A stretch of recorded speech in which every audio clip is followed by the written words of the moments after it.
ಶ್ರೀ ಗುರುಭ್ಯೋ ನಮಃ. ಹರಿ ಓಂ. ಪ್ರಾಣಾದೇರೀಶಿತಾರಂ ಪರಮಸುಖನಿಧಿಂ ಸರ್ವದೋಷವ್ಯಪೇತಂ ಸರ್ವಾಂತಸ್ಥಂ ಸುಪೂರ್ಣಂ ಪ್ರಕೃತಿಪತಿಮಜಂ ಸರ್ವಬಾಹ್ಯಂ ಸುನಿತ್ಯಂ ಸರ್ವಜ್ಞಂ ಸರ್ವಶಕ್ತಿಂ ಸುರಮುನಿಮನುಜಾದ್ಯೈಃ ಸದಾ ಸೇವ್ಯಮಾನಂ ವಿಷ್ಣುಂ ವಂದೇ ಸದಾಹಂ ಸಕಲಜಗದನಾದ್ಯಂತ ಮಾನಂದದಂ ತಂ. ಶ್ರೀ ಗುರುಭ್ಯೋ ನಮಃ. ಸಪ್ತಾನ್ನ ವಿದ್ಯೆಯ ಬಗ್ಗೆ ಇನ್ನೂ ಏನು ಹೇಳುವುದು ಉಳ್ಕೊಂಡಿದೆಯೋ ಅದನ್ನು ಹೇಳಲಿಕ್ಕೆ ಹೊರಟಿದ್ದಾರೆ. ಆತ್ಮನೇ ಚೈವ ದೇವಾನಾಂ ತದ್ಧೋಮಾರ್ಥಂ ಪ್ರಕಲ್ಪಿತಂ ಅಂತದ. ಈ ಆಕಳ ಹಾಲು ಅಂತನ್ನೋದೇನಿದೆಯಲ್ಲ ಅದನ್ನು ಪರಮಾತ್ಮ ತನಗೆ ಹೋಮಕ್ಕೋಸ್ಕರ ಹಾಗೂ ದೇವತೆಗಳ ಹೋಮಕ್ಕೋಸ್ಕರ ಸಂಕಲ್ಪ ಮಾಡಿದ್ದಾನೆ. ಇದನ್ನು ಹಾಲನ್ನು ನನಗೆ ಬಳಸಬೇಕು ಅಂತ ಭಗವಂತನ ಇಚ್ಛಾ, ಭಗವಂತನ ಆದೇಶ. ಹಾಗಾಗಿ ಭಗವಂತ ತನಗೆ ಬಳಸಬೇಕು, ದೇವತೆಗಳಿಗೆ ಹೋಮಿಸಬೇಕು ಅಂತ ಆದೇಶ ಮಾಡಿದ್ದರಿಂದ ಅಂತಹ ಹಾಲನ್ನು ತೆಗೆದುಕೊಂಡು ನಾವು ಆಹುತಿ ರೂಪೇಣ ಭಗವಂತನಿಗೆ ಕೊಟ್ಟು ನನಗೇನಾದರೂ ಫಲ ಕೊಡ್ತೀಯಾ ಅಂತ ಕೇಳಬಾರ್ದು ಅಂತ ವಿವರಣೆಯನ್ನು ಕೊಟ್ಟರು. ಇನ್ನು ಮುಂದೆ ಸಂವತ್ಸರಂ ಗೋಪಯಸ ಏನ ಹೋಮಃ ಹರೇಃ ಕೃತಃ ಭಗವತ್ತತ್ವವಿದುಷಾ ತಸ್ಯ ಮುಕ್ತಿರ್ನ ಸಂಶಯ. ಈ ಸಪ್ತಾನ್ನ ವಿದ್ಯೆಯಲ್ಲಿ ಬರುವ ಒಂದು ಅನ್ನ ಯಾವುದು ಅಂದರೆ ಆಕಳಿನ ಹಾಲು. ಆ ಹಾಲನ್ನು 1 ವರ್ಷಗಳ ಕಾಲ ಭಗವತ್ ಪ್ರೀತಿಯ ಉದ್ದೇಶದಿಂದ ಹೋಮಿಸಿದರೆ ಅವರಿಗೆ ಮೋಕ್ಷವಾಗುತ್ತದೆ, ಸಂದೇಹ ಬೇಡ. ಆದರೆ ಬರೇ ಈ ಆಕಳಿನ ಹಾಲಿನಿಂದ ಮೋಕ್ಷವಾಗ್ತದೆ ಅಂತ ಭಾವಿಸಬಾರದು. ಅದಕ್ಕೆ ಭಗವತ್ ತತ್ವವಿದುಷ ಏನು ತಿಳಿಸಿಕೊಟ್ರು? ಅಪರೋಕ್ಷ ಜ್ಞಾನ ಅಂತನ್ನೋದು ಕಡ್ಡಾಯ ಅಲ್ರಿ. ಮತ್ತು ಅಪರೋಕ್ಷ ಜ್ಞಾನದಿಂದಲೇ ಮೋಕ್ಷ ಆಗೋದಾಗಿದ್ದರೆ ಈ ಹಾಲಿನಿಂದ ಮತ್ತು ಹೋಮ ಯಾಕೆ ಮಾಡಬೇಕು? ಎರಡೆರಡು ಡಬಲ್ ಕೆಲಸ. ಇಲ್ಲ ಒಂದು ಹೇಳ್ರಿ, ಈ ಹಾಲಿನಿಂದ 1 ವರ್ಷ ಹೋಮ ಮಾಡಿಬಿಟ್ರೆ ಮೋಕ್ಷ ಆಗ್ತದೆ ಅಂತ ಹೇಳ್ರಿ, ಅಥವಾ ಅಪರೋಕ್ಷ ಜ್ಞಾನದಿಂದ ಮೋಕ್ಷ ಆಗ್ತದೆ ಅಂತ ಹೇಳ್ರಿ. ನೀವು ಹೆಂಗೆ ಮಾಡ್ಲಿಕ್ಕತ್ತೀರಿ ಅಂದರೆ ಸಂವತ್ಸರಂ ಗೋಪಯಸ ಏನ ಹೋಮೋ ಹರೇ ಕೃತಃ, ಏನ ಯಾವ ಅಧಿಕಾರಿಯಿಂದ, ಸಂವತ್ಸರಂ 1 ವರ್ಷಗಳ ಕಾಲ, ಗೋಪಯಸ ಆಕಳ ಹಾಲಿನಿಂದ, ಹರೇಹೇ ಹೋಮಃ ಕೃತಃ ಭಗವಂತನ ಉದ್ದೇಶದಿಂದ ಹೋಮ ಮಾಡಲ್ಪಟ್ಟಿದೆಯೋ, ತಸ್ಯ ಮುಕ್ತಿ ನ ಸಂಶಯ ಅವನಿಗೆ ಮೋಕ್ಷ ಆಗ್ತದೆ, ಸಂಶಯ ಬೇಡ. ಆದರೆ ಭಗವತ್ ತತ್ವವಿದುಷ ಅಪರೋಕ್ಷ ಜ್ಞಾನಿಯಾಗಿರಬೇಕು. ಹಿಂಗ್ಯಾಕೆ ನಿಯಮ ತಂದ್ರಿಪ್ಪ ನೀವು? ಬೇಡ, ಇದಕ್ಕೆ ಬೇಕಾಗಿದೆ. ಅಲ್ರಿ, ಇಲ್ಲೇನೋ ಹಾಲು ಬಂದದ, ಅದಕ್ಕೆ ಹಾಲಿನಿಂದ ಹೇಳೀವಿ. ಎಲ್ಲ ಕಡೆಗೂ ಮತ್ತು ಅಪರೋಕ್ಷ ಜ್ಞಾನ ಮೋಕ್ಷ ಸಾಧನ ಅದ, ಅದನ್ನು ಹೆಂಗೆ ಬಿಡ್ಲಿಕ್ಕೆ ಬರ್ತದೆ? ಎಲ್ಲ ಪುರಾಣಗಳು ಎಲ್ಲಾನು ವೇದಗಳು ಹೇಳೋದೇನು ಅಂದರೆ ಅಪರೋಕ್ಷ ಜ್ಞಾನ ಮಾಡಿಕೊಂಡ್ರನ ಮೋಕ್ಷ ಆಗೋದು ಅಂತ ಹೇಳ್ಯದ. ಬರೀ ನೀವು 1 ಲೀಟ್ರ್ ಹಾಲು ತೊಗೊಂಡು ದಿವಸ ಅಭಿಷೇಕ ಮಾಡ್ಕೊತ ಕೂತ್ಕೊಂಡ್ರೆ ಹೆಂಗೆ? ಅದಕ್ಕೆ ಅದನ್ನು ಹೇಳಲೇಬೇಕು. ಮತ್ತು ಅದರಿಂದಲೇ ಮೋಕ್ಷ ಆಗ್ತದೆ ಅಂದಮೇಲೆ ಈ ಹಾಲಿನ ತೊಗೊಂಡು ಏನು ಮಾಡ್ತೀರಿ? ಮತ್ತು ಬಿಟ್ಬಿಡ್ರಿ, ಹಾಲು ಬೇಕಾಗಿಲ್ಲ ಅಂತಂತೀನಿ ಅಂದರೆ ಅದಕ್ಕೆ ಉತ್ತರ ಇಷ್ಟು. ಏನು ಉತ್ತರ ಅಂದರೆ ಮೋಕ್ಷ ಆಗೋದು ಅಪರೋಕ್ಷ ಜ್ಞಾನದಿಂದಲೇ. ಈ 1 ವರ್ಷ ಹಾಲಿನ ಹೋಮ ಮಾಡಿದ್ದಕ್ಕಲ್ಲ, ಮಾಡೋದಕ್ಕೆ ಅಂತ ಕೇಳಿದರೆ ಜ್ಞಾನೋತ್ತರದಲ್ಲಿ ಅಪರೋಕ್ಷ ಜ್ಞಾನ ಆದ ಮೇಲೆ ಅನುಷ್ಠಾನ ಮಾಡಲ್ಪಟ್ಟ ಸತ್ಕರ್ಮವು ಇವರಿಗೆ ಮೋಕ್ಷದಲ್ಲಿ ಆನಂದ ವೃದ್ಧಿಯನ್ನು ಉಂಟು ಮಾಡುತ್ತದೆ. ಅದಕ್ಕೋಸ್ಕರ ಹೇಳಿರ್ತಾರೆ. ಏನಂತ ಅದನ್ನು ಬರೆದಿಟ್ಕೊಳ್ರಿ, ಆನಂದ ವೃದ್ಧಿಗಾಗಿ ಅಂತ ಬರ್ಕೊಳ್ರಿ. ಅಲ್ಲಿ ಮುಕ್ತಿ ಅಂತ ಅನ್ನೋ ಶಬ್ದಕ್ಕೆ ಮೋಕ್ಷ ಅಂತ ಅಷ್ಟ ಅಲ್ಲ, ಮೋಕ್ಷದಲ್ಲಿ ಆನಂದ ಅಭಿವೃದ್ಧಿ ಅಂತ ಬರೆದಿಟ್ಕೊಳ್ರಿ. ಉತ್ತಮ ಸ್ವಾಮಿಗಳು ಹಾಗೆ ಅಭಿಪ್ರಾಯ ಬರೀತಾರೆ. ಎಷ್ಟೆಷ್ಟು ಅಪರೋಕ್ಷ ಜ್ಞಾನ ಆದಮೇಲೆ ಸತ್ಕರ್ಮಗಳನ್ನು ಮಾಡ್ತಿರ್ತೀವಲ್ಲ, ಅವೆಲ್ಲ ನಮಗೇನು ಮಾಡ್ತಿರ್ತದೆ ಅಂದ್ರೆ ಮೋಕ್ಷದಲ್ಲಿ ಆನಂದದ ವೃದ್ಧಿಯನ್ನು ಉಂಟು ಮಾಡ್ತದೆ. ಆನಂದದ ವೃದ್ಧಿ ಉಂಟು ಮಾಡೋದು ಅಂದರೆ ಏನದು ಅಂತಂದ್ರೆ 1 ಲೀಟ್ರ್ ಆನಂದ ಇದ್ರೆ 2 ಲೀಟ್ರ್ ಆನಂದ ಆಗ್ತದೆ, 2 ಲೀಟ್ರ್ ಆನಂದ 10 ಲೀಟ್ರ್ ಆನಂದ ಆಗ್ತದೆ. ಹಿಂಗಾಗ್ತದೆ ಅಂತ ಅದು ಹೆಂಗೆ? ಆನಂದ ವೃದ್ಧಿ ಅಂದರೆ ನಾವು ಅಪರೋಕ್ಷ ಜ್ಞಾನದಿಂದಾಗಿ ನಮ್ಮ ಸ್ವರೂಪ ಯೋಗ್ಯತಾ ಎಷ್ಟದ ಅಷ್ಟನ್ನು ಆನಂದವನ್ನು ಅಭಿವ್ಯಕ್ತ ಮಾಡಿಕೊಂಡಿರಂಗಿಲ್ಲ. ಕೆಲವು ಭಾಗ ಮಾತ್ರ ಆನಂದ ಅಭಿವ್ಯಕ್ತ ಆಗಿರ್ತದೆ.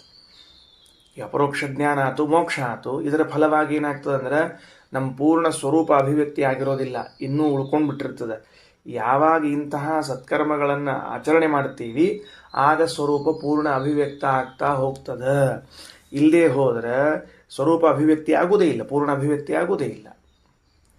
ಅಲ್ರಿ, ಹಿಂಗಿದು ಮೋಸ ಅಲ್ಲೇನ್ರಿ ಆಚಾರ ನೀವು ಮಾಡಿದ್ದು? ಮತ್ತು ಅಪರೋಕ್ಷ ಜ್ಞಾನ ಮಾಡಿ ನೀವು ಮೋಕ್ಷ ಪಡಿತೀರಿ, ಸ್ವರೂಪಾನಂದ ಅಭಿವ್ಯಕ್ತ ಆಗ್ತದೆ ಅಂತ ಹೇಳಿ ಈಗ ನೀವು ಜ್ಞಾನ ಆದ್ಮೇಲೆ ಮತ್ತೆ ಕರ್ಮ ಮಾಡ್ಕೋತ ಕೂಡ್ರಿ ಅಂತಂದ್ರೆ ನೀವು ಮೋಸ ಮಾಡ್ದಂಗಪ್ಪ ಇದು. ನಾವೇನೋ ಫ್ರೀ ಆಗಿಬಿಟ್ವಿ, ಮುಗಿದು ಹೋತು ಅಂತ ಅನ್ಕೊಂಡಿದ್ವಿ, ಒಮ್ಮೆ ಅಪರೋಕ್ಷ ಜ್ಞಾನ ಮಾಡ್ಕೊಂಡ್ಬಿಟ್ವಿ ಅಂದರೆ ಇನ್ನೇನು ನಮಗೂ ದೇವ್ರ ಸಂಬಂಧ ಇಲ್ಲೇ ಇಲ್ಲ, ಮೋಕ್ಷಕ್ಕೆ ಹೋಗೇ ಹೋಗ್ಬಿಡ್ತೀವಿ ಅಂತ ಹಿಂಗೆ ಅಂದ್ಕೊಂಡಿದ್ವಿ ಅಂದರೆ ಅದಕ್ಕೆ ಎರಡು ಕಾರಣ. ಏನು ಅಂದರೆ ಅಪರೋಕ್ಷ ಜ್ಞಾನ ನಂತರದಲ್ಲಿ ಸತ್ಕರ್ಮವನ್ನು ಮಾಡಬೇಕು ಅಂತ ಶಾಸ್ತ್ರ ದೇವರು ಯಾಕೆ ವಿಧಾನ ಮಾಡ್ಯಾನ ಅಂದರೆ ಅಪರೋಕ್ಷ ಜ್ಞಾನಿಗಳಲ್ಲದವರು ನಮ್ಮನ್ನು ನೋಡಿ, ಅಂದರೆ ಅಪರೋಕ್ಷ ಜ್ಞಾನ ಆದವರು ನೋಡಿ ಇವರು ಕರ್ಮ ಮಾಡದೇ ಇದ್ದದನ್ನ ತಾವು ಹಂಗೆ ತಿಳ್ಕೊಂಡು ಮಾಡದೆ ಹೋಗ್ಬಿಟ್ರೆ ಹೌದಿಲ್ಲೋ ಏನಾಗ್ತದಂದ್ರೆ ನಮ್ಮ ಮನ್ಯಾಗ ನಾ ಸಂಧ್ಯಾವಂದನೆ ಮಾಡೋದು ಬಿಟ್ಟೆ ಅಂತ ಇಟ್ಕೊಳ್ರಿ. ನನ್ನ ಮಗ ಸಿಂಪಲ್ ಸಂಧ್ಯಾವಂದನೆ ನೋಡ್ಲಿಕ್ಕೆ ಸತ್ಯಕ್ಕೆ ಹೋಗಿಲ್ಲಮ್ಮ, ತಲೆನೇ ಹಾಕಂಗಿಲ್ಲ ಸಂಧ್ಯಾವನ ಕಡೆಗೆ. ಯಾಕೆ? ನಮ್ಮಪ್ಪನ ಮಾಡಿಲ್ಲ, ನಾ ಹೆಂಗೆ ಮಾಡ್ತೀನಿ ಅಂತ. ಮುಂದೆ 3-4 ತಲೆಮಾರಾದ್ಮೇಲೆ ಹಿಂಗೆ ಸಂಪ್ರದಾಯ ಬರ್ತದೆ, ನಮ್ಮ ವಂಶದೊಳಗೆ ಸಂಧ್ಯಾವನೆ ಮಾಡೋ ಸಂಪ್ರದಾಯನೇ ಇಲ್ಲ ಅಂತ ಬಂದ್ಬಿಡ್ತದೆ. ಯಾಕಂದ್ರೆ ಮಾಡೇ ಇಲ್ಲ. ಹಂಗಾರೆ ಮೇಲಿನವ್ರು ಮಾಡಿದ್ರೆ ತಳಗಿನವ್ರು ಮಾಡ್ತಾರಂತ ಆಯ್ತು. ಅಪರೋಕ್ಷ ಜ್ಞಾನಿಗಳಾದವನು ಜ್ಞಾನೋತ್ತರದಲ್ಲಿ ಕರ್ಮಾನುಷ್ಠಾನ ಮಾಡದೆ ಹೋದರೆ ಉಳಿದವರಿಗೆ ಮಾರ್ಗದರ್ಶನ ಆಗುವುದಿಲ್ಲ. ಅದಕ್ಕೆ ವಸಿಷ್ಠ ವಿಶ್ವಾಮಿತ್ರಾದಿ ಋಷಿಗಳು ಕೂಡ ಏನು ಮಾಡಿರ್ತಾರೆ, ಇವತ್ತಿಗೂ ಯಜ್ಞ ಕರ್ಮಾದಿಗಳನ್ನು ಮಾಡ್ಕೊಂಡಿದ್ದಾರೆ ಅವರು. ಯಾಕೆ ನಾವು ಹೌದ್ರಿ ವಿಶ್ವಾಮಿತ್ರರೇ ಮಾಡ್ಯಾರ, ವಸಿಷ್ಠರ ಮಾಡ್ಯಾರ, ನಾವು ಮಾಡದೇ ಇದ್ರೆ ಹೆಂಗೆ ಅಂತ ನಾವು ಮಾಡಬೇಕು. ಒಂದು ಅದಕ್ಕೆ ದೇವರೇನು ಜಾಯಿಂಟ್ ಮಾಡಿಟ್ಬಿಟ್ಟ ಅಂದ್ರೆ ನೀ ಅಪರೋಕ್ಷ ಜ್ಞಾನ ಆದ್ಮೇಲೆ ಕರ್ಮ ಮಾಡಲಿಲ್ಲ ಅಂದ್ರೆ ಪೂರ್ಣ ಅಭಿವ್ಯಕ್ತಿ ಆಗೋದು ಬೇಡ ಅಂತ ವ್ಯವಸ್ಥೆ ಮಾಡಿಬಿಟ್ಟ. ಆ ಪೂರ್ಣಾಭಿವ್ಯಕ್ತಿಯನ್ನು ಆಶಾಕರ ಇವು ಮಾಡಬೇಕು ಕೊನೆಗೆ, ಅದನ್ನು ನೋಡಿ ಉಳಿದವರ ಮಾಡಬೇಕು. ಹಿಂಗೆ ಅದನ್ನು ಚಕ್ರ ಹಾಗೆ ಉಳಿಲಿ ಅಂತ ವ್ಯವಸ್ಥೆ ಮಾಡಿಟ್ಟಿದ್ದಾನ. ಹೊರತಾಗಿ ಬೇರೆ ಇನ್ನೇನಿಲ್ಲ. ಮಾಡದೇ ಇದ್ರೆ ಏನೂ ದೋಷ ಇಲ್ಲ. ಮತ್ತೆ ನೆನ್ಪಿಟ್ಕೊಳ್ರಿ, ಜ್ಞಾನೋತ್ತರದಲ್ಲಿ ಇವ ಸತ್ಕರ್ಮ ಮಾಡಲಿಲ್ಲ ಏನು ತೊಂದರೆ ಇಲ್ಲ, ಆದರೆ ಆನಂದಾಭಿವೃದ್ಧಿ ಆಗುವುದಿಲ್ಲ ಅಷ್ಟೇ. ಇದು ಇಷ್ಟು ವಿಷಯ. ಅದರಿಂದ ಇನ್ನು ಮುಂದೆ ಇಲ್ರಿ ಇದು ಅಪರೋಕ್ಷ ಜ್ಞಾನಿಗಳನ್ನು ಹೇಳಿಬಿಟ್ರಿ. ಇದು ನಮ್ಮಂಥವ್ರಿಪ್ಪ ನಾವು ಜ್ಞಾನಿಗಳ ಅಲ್ಲದವರಿಗೆ ಪ್ರಸಂಗ ಏನು? ಉತ್ತರ ಹೇಳ್ತಾರೆ. ಅದೃಷ್ಟ ಭಗವದ್ರೂಪಸ್ಯ ಏತದ್ ದರ್ಶನ ಕಾರಣಂ. ಅದೃಷ್ಟ ಭಗವದ್ರೂಪಸ್ಯ ಅಪರೋಕ್ಷ ಜ್ಞಾನ ಆಗದೇ ಇದ್ದವನು, ಆ ಶಬ್ದ ಹೆಂಗೆ ಬಿಡಿಸ್ಬೇಕು? ಅದೃಷ್ಟಂ ಭಗವದ್ರೂಪಂ ಏನ ಸಹ ಅದೃಷ್ಟ ಭಗವದ್ರೂಪ ತಸ್ಯ ಅದೃಷ್ಟ ಭಗವದ್ರೂಪಸ್ಯ ಅಂತ ಬಿಡಿಸ್ಬೇಕು. ಅದೃಷ್ಟಂ ಭಗವದ್ರೂಪಂ ಏನ ಸಹ, ಏನ ಅದೃಷ್ಟಂ ಭಗವದ್ರೂಪಂ ಸಹ ಅದೃಷ್ಟ ಭಗವದ್ರೂಪ ತಸ್ಯ ಅದೃಷ್ಟ ಭಗವದ್ರೂಪಸ್ಯ. ಯಾರು ಅಪರೋಕ್ಷ ಜ್ಞಾನವನ್ನು ಮಾಡಿಕೊಂಡಿಲ್ಲವೋ ಅಂತ ಅರ್ಥ ಬರ್ತದೆ ಈಗ ಅದಕ್ಕೆ. ಸರಿ, ಆಗೇನು ಅವ ಈ 1 ವರ್ಷ ಆಕಳಿನ ಹಾಲಿನಿಂದ ಹೋಮ ಮಾಡಿದರೆ ದರ್ಶನ ಕಾರಣಂ ಅಪರೋಕ್ಷ ಜ್ಞಾನ ಆಗ್ತದೆ. ದರ್ಶನ ಕಾರಣಂ, ಈ ಹೋಮ ಅನ್ನುವುದು ಅಪರೋಕ್ಷ ಜ್ಞಾನಕ್ಕೆ ಕಾರಣವಾಗುತ್ತದೆ. ಭಾರಿ ಚಂದದ, ಭಾರಿ ಚಂದದ. ಅಂದ್ರೆ ದೇವರು ಸೃಷ್ಟಿ ಮಾಡಿದ ಸಪ್ತಾನ್ನಗಳಲ್ಲಿ 7ನೇ ಅನ್ನವೆನಿಸಿಕೊಂಡಿರುವಂತಹ ಹಾಲು ಅಪರೋಕ್ಷ ಜ್ಞಾನಿ ಅಲ್ಲದ ಇಬ್ಬರಿಗೂ ಸಾಧಾರಣವಾಗಿದೆ. ಇಬ್ಬರೂ ಹೋಮಿಸಲೇಬೇಕು ಹಾಲಿನಿಂದ, ಇಬ್ಬರೂ ಭಗವಂತನನ್ನು ಕುರಿತು ಯಾಗ ಮಾಡಲೇಬೇಕು. ಜ್ಞಾನಿ ಜ್ಞಾನೋತ್ತರದಲ್ಲಿ ಮಾಡಿರುವಂತಹ ಕರ್ಮದಿಂದ ಆನಂದದಲ್ಲಿ ಅಭಿವೃದ್ಧಿಯನ್ನು ಪಡಿತಾನ, ಅಂದ್ರೆ ಸಂಪೂರ್ಣ ಸ್ವರೂಪಾಭಿವ್ಯಕ್ತಿಯನ್ನು ಪಡಿಲಿಕ್ಕೆ ಹೊರಡ್ತಾನ. ಅಪರೋಕ್ಷ ಜ್ಞಾನಿ ಅಲ್ಲದವನು ಸಾಮಾನ್ಯನು ಅಪರೋಕ್ಷ ಜ್ಞಾನ ಪಡೆದುಕೊಳ್ಳಿಕ್ಕೆ ತಯಾರಾಗ್ತಾನೆ. ಅಂದ್ರೆ ಅಪರೋಕ್ಷ ಜ್ಞಾನಕ್ಕೆ ಕಾರಣವಾಗ್ತದೆ ಈ ಕ್ಷೀರ ಹೋಮ ಅಂತನ್ನೋದು, ಹಾಲಿನ ಹೋಮ ಅಂತನ್ನೋದು. ಇನ್ನು ಹೌದು, ಇಷ್ಟೆಲ್ಲ ಹೇಳಿದ್ರಿ, ಮತ್ತು ಇದು ಬಿಟ್ಟು ಬೇರೆ ದಾರಿನೇ ಇಲ್ವೇನು? ಇದು ಹಾಲಿನ ಹೋಮ ಮಾಡಿದ್ರೇ ಅಪರೋಕ್ಷ ಜ್ಞಾನ, ಆ ಮೋಕ್ಷ ಹಿಂಗಂತಂತೀರಿ ಅಂದ್ರೆ ಹಂಗೇನಿಲ್ಲ. ಇನ್ನೂ ಅನೇಕ ಅವಕಾಶಗಳವ. ದೃಷ್ಟಿಪೂತಸ್ತು ವಿನಾ ಹೋಮೇನ ಮುಚ್ಚತೆ. ಒಮ್ಮೆ ಅಪರೋಕ್ಷ ಜ್ಞಾನ ಆಗಿಬಿಡ್ತೀವಿ ಅಂದ್ರೆ ಅವನ ದೃಷ್ಟಿ ಇವನ ಮೇಲೆ ಬಿದ್ದರೆ, ಭಗವಂತನ ದೃಷ್ಟಿ ಇವನ ಮೇಲೆ ಬಿದ್ದರೆ ಪವಿತ್ರನಾಗಿ ಬಿಟ್ಟ ಅಂದ್ರೆ ಹೋಮವಿಲ್ಲದೆಯೂ ಮುಕ್ತನಾಗುತ್ತಾನೆ. ವಿನಾ ಹೋಮೇನ ಮುಚ್ಚತೆ. ಬೇಕೇ ಬೇಕು ಅಂತೇನಿಲ್ಲ. ಮಾಡಿದರೆ ಒಳ್ಳೆಯದು, ಮಾಡದೇ ಇದ್ದರೆ ಇಲ್ಲ, ಅಷ್ಟೇ ವ್ಯವಸ್ಥೆ. ವಿನಾ ಹೋಮೇನ ಮುಚ್ಚತೆ. ಭಗವದ್ದೃಷ್ಟಿಪೂತಸ್ತು. ಇದನ್ನು ಗಮನಿಸ್ರಿ. ಏನು ಗಮನಿಸ್ಬೇಕು ಅಂದ್ರೆ, ಅಪರೋಕ್ಷ ಜ್ಞಾನ ಆಗ್ತದಲ್ಲ, ಆಗ ಭಗವಂತನನ್ನು ನಾವು ನೋಡ್ತೀವಿ. ಭಗವಂತನ ನಾವಷ್ಟೇ ನೋಡೋದಲ್ಲ, ದೇವರು ನಮ್ಮನ್ನು ನೋಡ್ತಾನೆ. ಈಗ ನಾನು ನಿಮ್ಮನ್ನು ನೋಡ್ಲಿಕ್ಕೆ ಅಂದ್ರೆ ನೀವು ನನ್ನ ನೋಡ್ಲಿಕ್ಕತ್ತಿಲ್ಲ ಏನು, ಮತ್ತೆ ನೀವು ನನ್ನ ನೋಡ್ಲಿಕ್ಕತ್ತೀರಿ.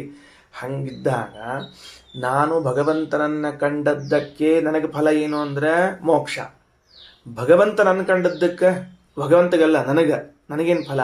ಪವಿತ್ರನಾಗುತ್ತೇನೆ. ಎಷ್ಟು ಅದ್ಭುತದ ನೋಡ್ರಿ ಮಾತು. ಭಗವದ್ದೃಷ್ಟಿ ಪೂತಸ್ತು. ಆ ಭಗವಂತನ ಕಣ್ಣಿಗೆ ನಾವು ಬಿದ್ದದ್ದಕ್ಕೆ, ಪವಿತ್ರನಾದದ್ದಕ್ಕೆ ವಿನಾ ಹೋಮೇನ ಮುಚ್ಚತೆ. ಹೋಮ ಮಾಡದೇ ಇದ್ದರೂ ಕೂಡ ಇವನು ಮೋಕ್ಷವನ್ನು ಪಡೆಯುತ್ತಾನೆ. ಆ ಭಗವಂತನ ನೋಟ ನಮ್ಮ ಮೇಲಾದಾಗ, ಭಗವಂತನ ನೋಟ ನಮ್ಮ ಮೇಲಾದಾಗ ನಮಗೆ ಇನ್ಯಾವ ಸಾಧನೆಗಳನ್ನು ಮಾಡಿಕೊಂಡು ಪಾವಿತ್ರ್ಯತೆ ಬರಬೇಕಾಗಿತ್ತೋ ಅದೆಲ್ಲ ಬಂದಾಯಿತು. ಎಲ್ಲೋ ತೀರ್ಥಕ್ಷೇತ್ರಕ್ಕೆ ಹೋಗಿ ಸ್ನಾನ ಮಾಡಿ, ಯಜ್ಞ ಮಾಡಿ, ದಾನ ಮಾಡಿ, ಉಪವಾಸ ವನವಾಸ ಮಾಡಿ, ಒದ್ದಾಡಿ ಪಾವಿತ್ರ್ಯ ತಂದು ಕೊಡಬೇಕಾಗಿತ್ತಲ್ಲ, ಆ ಎಲ್ಲ ಪಾವಿತ್ರ್ಯವು ಭಗವಂತನ ದರ್ಶನದಿಂದಾಗಿ, ಅವನ ನೋಟದಿಂದಾಗಿ ನಮಗೆ ಬಂದುಬಿಡ್ತು. ಹೋಮ ಬೇಕಾಗಿಲ್ಲ. ಇನ್ನು ಸಪ್ತಾನ್ನ ಸೃಷ್ಟಿ ತತ್ವಜ್ಞಸ್ತ್ವೇಕ ಹೋಮೇನ ಮುಚ್ಚತೆ. ಸಪ್ತಾನ್ನ ಸೃಷ್ಟಿಯ ತತ್ವವನ್ನು ತಿಳಿದವನು ಅಂದರೆ ಅವನು ಒಂದು ದಿವಸ ಹೋಮ ಮಾಡಿದರೂ ಸಾಕು, ಮೋಕ್ಷ ಆಗ್ಬಿಡ್ತದೆ ಅವನಿಗೆ. ಅಂದ್ರೆ ಅಪರೋಕ್ಷ ಜ್ಞಾನ ಇದ್ದಾನ, ಸಪ್ತಾನ್ನ ಸೃಷ್ಟಿ ಮಾಡ್ಕೊಂಡಾನ, ಅವ ಸಂವತ್ಸರಗಳ ಕಾಲ ಇಲ್ಲ, ಒಂದು ದಿವಸ ಹೋಮ ಮಾಡಿದರೂ ಮೋಕ್ಷ ಆಗೋಗ್ಬಿಡ್ತದ. ಸೋಯಂ ಭಗವತ್ ವಿಶೇಷಜ್ಞೋ ಯತಸ್ಸೋಯಂ ಭಗವತ್ ತತ್ವವೇದನೆ. ಯಾಕೆ? ಆ ಭಗವಂತನ ತತ್ವ ತಿಳಿಯೋದ್ರಲ್ಲಿ ವಿಶೇಷ ಜ್ಞಾನಿಯಾಗಿದ್ದಾನೆ. ಹಂಗಾರೆ ಎಷ್ಟು ವ್ಯವಸ್ಥೆ ಮಾಡಿಕೊಂಡ್ರು ಅಂತಂದ್ರೆ ಹಿಂಗೆ ವ್ಯವಸ್ಥೆ ಮಾಡಿಕೊಂಡ್ರು. ಅಪರೋಕ್ಷ ಜ್ಞಾನ ಆಗಿದೆ, ಸಪ್ತಾನ್ನ ವಿದ್ಯೆ ಗೊತ್ತಿಲ್ಲ, ಕ್ಷೀರದಿಂದ ಹೋಮ ಮಾಡ್ತಾ ಇದ್ದಾನೆ, 1 ವರ್ಷಗಳ ಕಾಲ ಮೋಕ್ಷ ಹೊಂದಾನ. ಕ್ಷೀರದಿಂದ ಹೋಮ ಮಾಡ್ತಾನ, ಅಪರೋಕ್ಷ ಜ್ಞಾನಿ ಆಗಿಲ್ಲ, ಅವಂಗ ಅಪರೋಕ್ಷ ಜ್ಞಾನ ಆಗ್ತದೆ. ಅಪರೋಕ್ಷ ಜ್ಞಾನ ಆಗೇದ, ಭಗವಂತನ ದರ್ಶನದಿಂದ ಪಾವಿತ್ರ್ಯ ಉಂಟಾಗೇದ, ಅವೇನು ಈ ಹೋಮ ಗೀಮ ಮಾಡಿಲ್ಲ, ಅವಂಗೂ ಮೋಕ್ಷ ಆಗ್ತದೆ. ಅಪರೋಕ್ಷ ಜ್ಞಾನ ಆಗೇದ, ಸಪ್ತಾನ್ನ ಜ್ಞಾನಿ ಇದ್ದಾನ, ಅವ ಒಂದು ದಿವಸದ ಹೋಮ ಮಾಡಿದ್ರು ಮೋಕ್ಷ ಆಗ್ತದೆ. ಎಷ್ಟು ತರಹದಿಂದ ಸಾಧನೆಗೆ ಅವಕಾಶ ಇದೆ ಅಂತ ಇಟ್ಕೊಳ್ರಿ. 4 ಕೆಟಗರಿಗಳು ಹೇಳಿದ್ದಾರೆ. ಸರಿ, ಇನ್ನು ಮುಂದೆ ಅಲ್ರಿ, ಇಷ್ಟು ಜನ ಅನ್ನ ಉಂಡೆ ಉಣ್ತಾರ, ಅದೇನು ಅನ್ನ ಮುಗಿವಲ್ತಲ್ಲ, ಹೆಂಗೆ ಮುಗಿವಲ್ತು ಅಂತ ಕೇಳಿದ್ರೆ, ಕೋ ನಾಮ ಭಗವಾನ್ ವಿಷ್ಣು ಪರಮಾನಂದ ರೂಪತಃ ಪ್ರಾಣಿನಾಂ ಕರ್ಮವಿಶ್ಚೈವ ಸ್ವೇಚ್ಛಯಾ ಚ ಪುನಃ ಪುನಃ ಸಪ್ತಾನ್ನಂ ಸಜತೆ ಯಸ್ಮಾತ್ ಅನ್ನಾನಾಮಕ್ಷಯಸ್ತತಃ ತಸ್ಮಾದಕ್ಷತಿ ನಾಮಾಸೋ ಭಗವಾನ್ ಪುರುಷೋತ್ತಮ. ಆ ಉಪನಿಷತ್ತಿನಲ್ಲಿ ಹಿಂದಕ್ಕೆ ಹೇಳುವಾಗ ಏನು ವ್ಯವಸ್ಥೆ ಮಾಡಿದ್ರು ಅಂತಂದ್ರೆ, ಪ್ರಶ್ನೆ ಕೇಳಿದ್ರಲ್ಲಿ ಏನು ಪ್ರಶ್ನೆ ಕೇಳಿದ್ರು ಅಲ್ರಿ, ಏನದ ಅದು, ಕಸ್ಮಾತ್ ತಾನಿ ನ ಕ್ಷೀಯಂತೆ ಅದ್ಯಮಾನಾನಿ ಸರ್ವದಾ ಅಂತ ಒಂದು ಪ್ರಶ್ನೆ ಮಾಡಿದ್ರು. ಕಸ್ಮಾತ್ ತಾನಿ ನ ಕ್ಷೀಯಂತೆ, ಅವು ಯಾಕೆ ಕ್ಷಯವಾಗುವುದಿಲ್ಲ ಅನ್ನ, ಅದ್ಯಮಾನಾನಿ ಸರ್ವದಾ ನಿತ್ಯ ತಿಂತಾ ಇದ್ರೂ ಕೂಡ ಯಾಕೆ ಕ್ಷಯವಾಗಿಲ್ಲ ಅಂತ ಹಿಂದೆ ಪ್ರಶ್ನೆ ಮಾಡಿದ್ರು. ಅಲ್ಲಿ ಕಸ್ಮಾತ್ ಅನ್ನೋ ಶಬ್ದಕ್ಕೆ ಅದು ಪ್ರಶ್ನೆ ಇದ್ದಂತೆ ಉತ್ತರವೂ ಅದ. ಹೆಂಗೆ ಪ್ರಶ್ನೆ ಇದ್ದಂತೆ ಉತ್ತರ ಅದ? ಪ್ರಶ್ನೆ ಏನು? ಕಸ್ಮಾತ್, ಯಾವ ಕಾರಣಕ್ಕಾಗಿ ನಿತ್ಯ ಅನ್ನ ತಿಂತಿದ್ರೂ ಪೂರ್ಣ ಅನ್ನ ನಾಶ ಆಗಿಲ್ಲ, ಬರಿದಾಗಿಲ್ಲ ಅಂತ ಪ್ರಶ್ನೆ. ಉತ್ತರ ಏನು? ಕಸ್ಮಾತ್. ಕಸ್ಮಾತ್ ಅಂದರೆ ಪರಮಾತ್ಮನಿಂದಲೇನೆ ಅನ್ನ ಇಷ್ಟು ತಿಂದರೂ ಕೂಡ ಖಾಲಿ ಆಗಿಲ್ಲ. ಉತ್ತರ ಹಿಂಗಕ್ಕೆ. ಆ ಕ ಶಬ್ದಕ್ಕೆ ಮತ್ತೆ ಭಗವಂತ ಅಂತ ಅರ್ಥ. ಅದಕ್ಕೆ ಆಚಾರ ಬರ್ದಾರ ನೋಡ್ರಿ, ಕೋ ನಾಮ ಭಗವಾನ್ ವಿಷ್ಣು, ಕಹ ಅಂತಂದ್ರೆ ಭಗವಂತ ಅಂತ ಅರ್ಥ. ಹೆಂಗ್ರಿ ಕಾ ಅಂದ್ಕೊಳ್ಳಿ ಭಗವಂತ ಅಂತಂತೀರಿ ಅಂದ್ರೆ, ಕ ಶಬ್ದಕ್ಕೆ ಅರ್ಥ ಏನು? ಪರಮ ಆನಂದ ರೂಪತಃ. ಪರಮ ಅಂದ್ರೆ ಸರ್ವೋತ್ತಮ, ಶ್ರೇಷ್ಠವಾದ ಆನಂದ ರೂಪವುಳ್ಳವನಾದದ್ದರಿಂದ ದೇವರಿಗೆ ಕಹ ಅಂತ ಕರೀತಾರ. ಅದಕ್ಕೆ ದೇವರಿಗೆ ಕಹ ಅಂತ ಕರೀತಾರ ಅನ್ನೋದನ್ನು ಹೆಂಗೆ ತಿಳ್ಕೋಬೇಕು? ವಿಷ್ಣು ಸಹಸ್ರನಾಮದಲ್ಲಿ ಏಕೋ ನೈಕ ಸವಃ ಕಃ ಕಿಂ ಯತ್ತತ್ಪದಮನುತ್ತಮಂ, ಕಃ ಕಿಂ ಕಹ ಅಂತ ಬಂದದಲ್ಲಿ. ಅವನು ಭೀಷ್ಮಾಚಾರ್ಯರವರು ಕೃಷ್ಣನ ಎದುರಿ ಕೂಡಿಸ್ಕೊಂಡು ಏಕಃ ನೈಕಃ ಸಹ ವಹ ಕಹ ಕಿಂ ಅಂತ ಅವ್ನು ಸ್ತೋತ್ರ ಮಾಡ್ಕೋತ ಬರ್ಲಿಕ್ಕತ್ತಾರ. ಬಾಜು ಕೂತವರು ಇವು ಭೀಷ್ಮಾಚಾರ್ಯನ ಕಹ ಕಿಂ ಕುಂ ಕಮ್ಮಲ್ಲಿಗೆ ತಾನು ತಿಳಿವಲ್ತಾ ಬಿಟ್ಟದ. ಅವೆಲ್ಲ ಉಪನಿಷತ್ನೊಳಗೆ ಬಂದಿರುವಂತಹ ಭಗವಂತನ ನಾಮಗಳನ್ನು ಹೇಳಿಕೆತ್ತಾರೆ. ಏಕೋ ನೈಕ ಸವಃ ಕಃ ಕಿಂ ಯತ್ತತ್ ಪದಮನುತ್ತಮಂ ಅಂತ. ಆ ಕಹ ಅಂದರೆ ಏನು? ಪರಮಾನಂದ ರೂಪ ಅಂತ ಅರ್ಥ. ಪರಮ ಆನಂದ ರೂಪನಾಗಿದ್ದಾನೆ. ಬ್ಯಾರೆ ರೂಪಗಳೇ ಇಲ್ಲ, ಅಲ್ಲಿ ಬ್ಯಾರೆ ರೂಪಗಳೇ ಇಲ್ಲ, ಆನಂದವೇ ರೂಪವಾಗಿದೆ. ಸರಿ, ಮುಂದೆ ಪ್ರಾಣಿನಾಂ ಕರ್ಮವಿಶ್ಚೈವ ಸ್ವೇಚ್ಛೆಯಾ ಚ ಪುನಃ ಪುನಃ.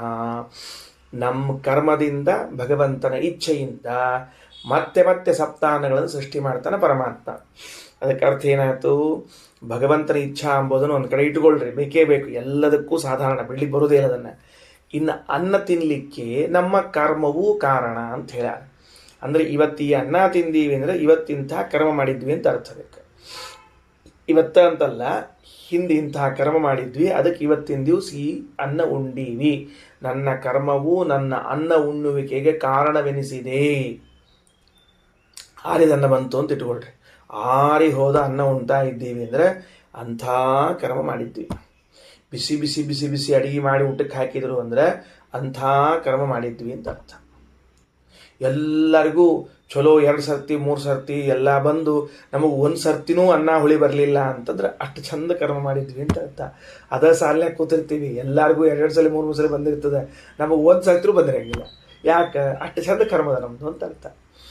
ಅದಕ್ಕೆ ಶ್ರೀಮದಾಚಾರ್ಯ ಪ್ರಾಣಿನಾಂ ಕರ್ಮಭಿಶ್ಚೈವ, ನಮ್ಮ ಕರ್ಮಗಳು ಕಾರಣದ ಸ್ವೇಚ್ಛೆಯಾಚ ಪುನಃ ಪುನಃ. ಭಗವಂತ ತನ್ನ ಇಚ್ಛೆಯಿಂದ ನಮ್ಮ ಕರ್ಮಾನುಸಾರವಾಗಿ ಮತ್ತೆ ಮತ್ತೆ ಮಾಡ್ತಾನೆ. ಸಪ್ತಾನ್ನಂ ಸಜತೆ ಯಸ್ಮಾತ್ ಅನ್ನಾನಾಂ ಅಕ್ಷಯಸ್ತತಃ. ಆದ್ದರಿಂದ ಅನ್ನವು ಅಕ್ಷಯವೆನಿಸುತ್ತದೆ. ಅನ್ನಾನಾಂ ಅಕ್ಷಯಸ್ತತಃ ತಸ್ಮಾತ್ ಅಕ್ಷಿತಿ ನಾಮಾಸೌ ಭಗವಾನ್ ಪುರುಷೋತ್ತಮ. ಪರಮಾತ್ಮಗೆ ಏನು ಹೆಸರದ? ಅಕ್ಷಿತಿ ಅಂತ ಹೆಸರು. ಯಾಕ? ನಾಶರಹಿತವಾದ ಅನ್ನವನ್ನು ಸೃಷ್ಟಿ ಮಾಡುತ್ತಾನಾದ್ದರಿಂದ ಅವನಿಗೆ ಅಕ್ಷಿತಿ ಅಂತ ಕರೀತಾರೆ. ಏವಂ ಅಕ್ಷಿತಿಂ ವೇದ ಭಗವಂತಂ ಸನಾತನಂ ಭಗವಂತಂ ಏವಂ ಅಕ್ಷಿತಿಂ ವೇದ. ಯಾರು? ಯಾವನು ಈ ರೀತಿಯಾಗಿ ಭಗವಂತನು ನಿರಂತರವಾಗಿ ಅನ್ನವನ್ನು ಸೃಷ್ಟಿ ಮಾಡುತ್ತಿರುತ್ತಾನೆ ಎಂದು ತಿಳಿಯುತ್ತಾನೋ, ಅಪ್ರಯತ್ನೇನ ಭೋಗಾಸ್ಯು ಯಥೇಷ್ಟಾಸ್ತಸ್ಯ ಸರ್ವದಾ. ಅವನಿಗೇನಾಗ್ತದ? ಅಪ್ರಯತ್ನೇನ ಭೋಗಾಸ್ಯು, ಏನೂ ಪ್ರಯತ್ನ ಮಾಡದೇ ಇದ್ರೂ ಯಥೇಷ್ಟವಾಗಿ ಎಲ್ಲ ಭೋಗಗಳು ಸಿಗುತ್ತವೆ. ಇದರ ಫಲ ಇದು. ಭಗವಂತ ಅನ್ನವನ್ನು ನಿರಂತರವಾಗಿ ಸೃಷ್ಟಿ ಮಾಡ್ತಾನ. ಅವ ಅನ್ನವನ್ನು ನಿರಂತರವಾಗಿ ಸೃಷ್ಟಿ ಮಾಡ್ತಾ ಇದ್ದದ್ದಕ್ಕೆ ಖಾಲಿ ಆಗಿಲ್ಲ ಅಂತ ಹಿಂಗೆ ಯಾರು ಅನುಸಂಧಾನ ಮಾಡಿರ್ತಾರೋ ಅವರಿಗೆ ಏನು ಸಿಗುತ್ತದ ಅಂತಂದ್ರೆ ಅಪ್ರಯತ್ನವಾಗಿ, ಏನೂ ಪ್ರಯತ್ನವಿಲ್ಲದೆ ಯಥೇಷ್ಟವಾದ ಭೋಗ ಸಿಗುತ್ತದೆ. ಎಲ್ಲೋ ಮಟ್ಟಕ್ಕೆ ಊಟಕ್ಕೆ ಹೋಗಿರ್ತೀರಿ ನೋಡ್ರಿ. ಆ ಮಟ್ಟಕ್ಕೆ ಊಟಕ್ಕೆ ಹೋದಾಗ ನಮ್ಮನ್ನು ಕರ್ಸಿದ ಯಜಮಾನ ಬೇರೆ ಇರ್ತಾನ, ಇನ್ನೊಬ್ಬರ ಕಾರ್ಯಕ್ರಮಕ್ಕೆ ಯಜಮಾನ ಬೇರೆ ಇರ್ತಾನೆ. ಅವರೊಂದು ಐಟಮ್ ಮಾಡಿಸಿರ್ತಾರೆ, ಇವರೊಂದು ಐಟಮ್ ಮಾಡಿಸಿರ್ತಾರೆ. ಏನ್ರಿ ಮಾಡಿದ ಹೊತ್ತಾಗ ಅವಾಗ ಅವ್ರಿಗೇನು ಕರುಣೆ ಬರ್ತದೋ ಏನೋ, ಪಾಪ ಅವ್ರಿಗೂ ಒಂಚೂರು ಹಾಕ್ರಪ್ಪ, ನಮ್ದಷ್ಟ ಯಾಕೆ ಅಂತ ಆ ಕಡೆ ಹಾಕಿಸ್ತಾರೆ. ಅದು ಅಪ್ರಯತ್ನೇನ ಭೋಗ. ನಾವೇನು ಮಾಡ್ಕೊಂಡು ಉಂಡಿಲ್ಲ, ಅದು ಯಾರ್ದೋ ಸಲುವಾಗಿ ಮಾಡಿದ್ರು ನಮ್ಗೆ ಅನಾಯಾಸೆಯನ್ನು ತಟ್ಟಿಯೊಳಗೆ ಬಂತದು. ಯಾಕಪ್ಪ ಅಂದ್ರೆ ಏನೋ ನೀವೆಲ್ಲೋ ಭಗವಂತ ಅನ್ನ ಸೃಷ್ಟಿ ಮಾಡೋನು ಅಂತ ತಿಳ್ಕೊಂಡಿದ್ರಿ ಅಷ್ಟೇ, ಮತ್ತೇನಿಲ್ಲ. ಆಮೇಲೆ ಮುಂದೆ ಸಪ್ತಾನ್ನೋಪಾಸನಂ ಯಸ್ಮಾತ್ ದೇವಾನಾಂ ಯೋಗ್ಯ ಉತ್ತಮಂ. ಈ ಸಪ್ತಾನ್ನೋಪಾಸನ ಅಂತನ್ನೋದು ದೇವತೆಗಳಿಗೆ ಯೋಗ್ಯವಾದದ್ದು, ಉತ್ತಮವಾದದ್ದು. ತಸ್ಮಾತ್ ದೇವತ್ವಮಾಪ್ನೋತಿ ಯೋಗ್ಯೋ ದೇವಪದಸ್ಯಯ. ಅಂದ್ರೆ ಸಾಮಾನ್ಯವಾಗಿ ಹಿಂಗೆ ಉಪನಿಷತ್ತಿನಲ್ಲಿ ಹೇಳಲಾದ ಅನುಷ್ಠಾನಗಳೆಲ್ಲವೂ ಕೂಡ ಏನಾಗಿದೆ, ಉತ್ತಮಾಧಿಕಾರಿಗಳಾದ ದೇವತೆಗಳಿಗೆ ಸಂಬಂಧಿಸಿದ್ದಾಗಿರ್ತದೆ. ಅಂದರೆ ಎಲ್ಲ ನಾವು ಪ್ರತಿ ಸರ್ತಿ ಹಿಂಗೆ ಪಾಠ ಕೇಳೋ ಕಾಲಕ್ಕೆ ಹಿಂಗೆ ದೇವತೆಗಳು ಮಾಡಬೇಕು, ಮನುಷ್ಯರು ಮಾಡೋ ಹಂಗಿಲ್ಲ, ಮನುಷ್ಯರು ಬರೀ ತಿಳ್ಕೊಬೇಕು ಅಂತ ಹಿಂಗೆ ಹೇಳ್ಕೊತ ಬಂದ್ಬಿಟ್ಟಾರೆ. ಇದನ್ನು ನಾವು ಅನೇಕ ಸರ್ತಿ ಕೇಳ್ಕೊತ ಬಂದೀವಿ. ಹಿಂಗ್ಯಾಕೆ ನೀವು ಮಾಡ್ರಿ ಅಂತ ಹೇಳ್ಬೇಕು, ಅವರು ಮಾಡ್ರಿ ಅಂತ ಹೇಳ್ಬೇಕು. ಹಿಂಗ್ಯಾಕಂತಾರೆ ಅಂತಂದರೆ ಅಭಿಪ್ರಾಯವಿಷ್ಟು. ಈ ಸಪ್ತಾನ್ನೋಪಾಸನೆಯನ್ನು ಮಾಡಲು ದೇವತಾ ಪದವಿಗೆ ಯೋಗ್ಯನಾದವನೇ ಅರ್ಹ, ಅಂದರೆ ಅವನೇ ಮಾಡಬೇಕು, ಉಳಿದವರು ಬರೀ ತಿಳ್ಕೋಬೇಕು ಅಂತ ಅರ್ಥ. ಇದು ಪಕ್ಷಪಾತ ಅಲ್ವೇನಿದು? ಸುಮ್ಮನೆ ಯಾಕೆ ಹಂಗೆ ಹೇಳಬೇಕು ಅಂದರೆ ಆ ಅಭಿಪ್ರಾಯದಲ್ಲಿ ಹೇಳಿರಂಗಿಲ್ಲ. ದೇವತಾ ಪದವಿಗೆ ಯೋಗ್ಯನಾದವನು ಅನ್ನುವ ಶಬ್ದ ಏನು ತಿಳಿಸ್ತದೆ ಅಂದ್ರೆ ಸಪ್ತಾನ್ನೋಪಾಸನೆಯನ್ನು ಸರಿಯಾಗಿ ಆಚರಣೆ ಮಾಡುವನು ಅಂತ ಅರ್ಥ. ಅದನ್ನು ಪರ್ಫೆಕ್ಟಾಗಿ ಮಾಡ್ತಾನವ. ಮನುಷ್ಯರಾದವ್ರು ನಾವು ಆ ವಿದ್ಯೋಪಾಸನೆಯನ್ನು ಸರಿಯಾಗಿ ಮಾಡುವುದಿಲ್ಲ ಅನ್ನೋದಕ್ಕಾಗಿ ನೀವು ತಿಳ್ಕೊಂಡ್ರೆ ಸಾಕು, ಅವ್ರು ಮಾಡಿದ್ರೆ ಸಾಕು. ವ್ಯತ್ಯಾಸ ಗೊತ್ತಾಯ್ತು ಹೇಳಿದಂತೆ. ಈಗ ಒಂದು ಕರ್ಮ ಹೇಳಿದ್ವಿ ಅಂತ ಇಟ್ಕೊಳ್ರಿ. ಉದಾಹರಣೆಗೆ ರಾಜಸೂಯ ಯಾಗ ಅಂತದ ಅಂದ್ಕೊಳ್ರಿ. ರಾಜಸೂಯ ಯಾಗವನ್ನು ಕ್ಷತ್ರಿಯರು ಮಾಡಬೇಕು, ಬ್ರಾಹ್ಮಣರು ಮಾಡೋ ಹಂಗಿಲ್ಲ ಅಂತ ಹೇಳಿಟ್ರು ಅಂದ್ಕೊಳ್ರಿ. ಏನ್ರಿ ಆಚಾರ, ನಾವು ಖಾಲಿ ಇದ್ದೇ ಇದ್ದೀವಿ, ಬೇಕಾದಷ್ಟು ರಾಜಸೂಯ ಯಾಗ ಮಾಡ್ತೀವಿ ಅಂದ್ರೆ ಅಪ್ಪಿ ಬಾಯಲ್ಲಿ ಬೇಕಾದಷ್ಟು ರಾಜಸೂಯ ಯಾಗ ಮಾಡು, ನಿಂಗೇನು ಬೇಡ ಅಂದಿಲ್ಲ. ಅಥವಾ ಕೈಲಿನೂ ಹಿಂಗನ್ನು ರಾಜಸೂಯ ಯಾಗ ಮಾಡಿದೆ ಹಿಂಗನ್ನು, ಆದ್ರೆ ಮಾಡ್ಲಿಕ್ಕೆ ಹೋಗಬೇಡ. ಯಾಕಂದ್ರೆ ರಾಜರೇ ಮಾಡಬೇಕು ಅಂತ ಹೇಳಿದ್ದು ಯುದ್ಧ ಆಡ್ಬೇಕಾಗ್ತದೆ. ಏನು ಕುದುರೆ ಬಿಟ್ಟು ಎಲ್ಲಾರನ್ನೂ ಯುದ್ಧ, ಅದು ಅಶ್ವಮೇಧ ಸಹಿತವಾಗಿದ್ರೆ, ಇಲ್ಲ ಬರೀ ರಾಜಸೂಯ ಆಗಿದ್ರೆ ಎಲ್ಲ ರಾಜರನ್ನು ಗೆದ್ದುಕೊಂಡು ಬರ್ಬೇಕಾಗ್ತದೆ. ಹೋಗಿ ಆ ರಾಜ್ಯ ತನಕ ಹೋಗಿ ಯುದ್ಧ ಮಾಡಿ ಗೆದ್ದು ಕಪ್ಪ ಕಾಣಿಕೆಯನ್ನು ತಂದ ರಾಜಸೂಯ ಯಾಗ ಮಾಡಬೇಕು. ನೀ ಮಾಡ್ತೀಯ? ನಿಮ್ಮೂರಿಂದ ಹೊರಗೆ ಹೋಗಂಗಿಲ್ಲ ನೀನು. ಅಧಿಕ ಮಾಸ ಇತ್ತಂದ್ರೆ ಮನೆಯಿಂದ ಹೊರಗೆ ಕಾಲಿಡಂಗಿಲ್ಲ ಕೆಲವರಂತರು. ಇನ್ನು ಉಳಿದದ್ದೇನು ಊರಿಂದ ಹೊರಗೆ ಹೋಗ್ತೀಪಾ ಇಲ್ಲರ ಅಂದಮೇಲೆ ರಾಜಸೂಯ ಯಾಗ ಕ್ಷತ್ರಿಯರು ಮಾಡಬೇಕು, ಬ್ರಾಹ್ಮಣರು ಭಾಗವಹಿಸಬೇಕು ಅಂತ ಯಾಕೆ ಹೇಳಿದರು ಅಂದ್ರೆ ಪರಿಪೂರ್ಣವಾಗಿ ಆಚರಣೆ ಮಾಡ್ಲಿಕ್ಕೆ ನಮಗೆ ಬರುವುದಿಲ್ಲದು, ನಮ್ಮ ಕಡೆ ಆಗೋದಿಲ್ಲ ಅಷ್ಟು ಅದಕ್ಕೆ ನಮಗೇನು ಮಾಡಿಬಿಟ್ರು ಅಂದರೆ ಇಂತಿಂಥ ಕರ್ಮಗಳನ್ನು ಮಾಡಿದರೆ ರಾಜಸೂಯ ಯಾಗದ ಫಲ ಬಂತು ಅಂತ ಹೇಳಿಟ್ಬಿಟ್ರೆ ನಮಗೆ. ಕರೆಕ್ಟ್, ಹಿಂಗೆ ಮಾಡಿಬಿಡ್ರಿ ಅಂತ ಹೇಳಿದ್ರು. ಹಾಗಾಗಿ ಈ ವಿದ್ಯೆಯನ್ನು ಕೂಡ ಸರಿಯಾಗಿ ಆಚರಣೆ ಮಾಡೋರು ಯಾರು ಅಂದರೆ ದೇವತೆಗಳು. ಅದಕ್ಕೆ ಸಪ್ತಾನ್ನೋಪಾಸನ ದೇವತಾ ಪದವಿಗೆ ಯೋಗ್ಯನಾಗಿದ್ದರೆ ಮಾಡಲಿ. ತದ್ದೇವತ್ವಮಾಪ್ನೋತಿ ಯೋಗ್ಯೋ ದೇವಪದಸ್ಯ. ಅವ ದೇವತಾ ಪದವಿಗೆ ಯೋಗ್ಯನಾಗಿದ್ದರೆ ದೇವತಾ ಪದವಿ ಹೊಂತಾನ. ಊರ್ಜಂ ದೇವಾನ್ನಮುದ್ದಿಷ್ಟಂ, ಬರೇ ದೇವತಾ ಪದವಿ ಹೊಂದೋದಲ್ಲ, ದೇವತೆಗಳ ಅನ್ನವನ್ನು ಹೊಂದುತ್ತಾನ. ಊರ್ಜಿತಾಸ್ತು ಗುಣಸ್ತಥಾ. ಊರ್ಜ ಅಂದರೆ ಗುಣಗಳು, ಅಷ್ಟು ಶ್ರೇಷ್ಠ ಗುಣವುಳ್ಳಂತಹ ಅನ್ನವನ್ನು ಪಡಿತಾನೆ. ತದಾಪ್ಯಾಪ್ನೋತಿ ನನರಾಹ ಯೋಗ್ಯ ಏತದುಪಾಸನೆ.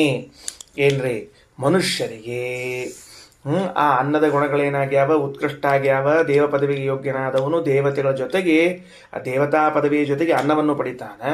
ನರಾಹ ಯೋಗ್ಯಾಹ ಏತದುಪಾಸನೆ. ಮನುಷ್ಯರು ಇದನ್ನು ಮಾಡಲಿಕ್ಕೆ ಉಪಾಸನ ಮಾಡಲಿಕ್ಕೆ ಯೋಗ್ಯರಲ್ಲ.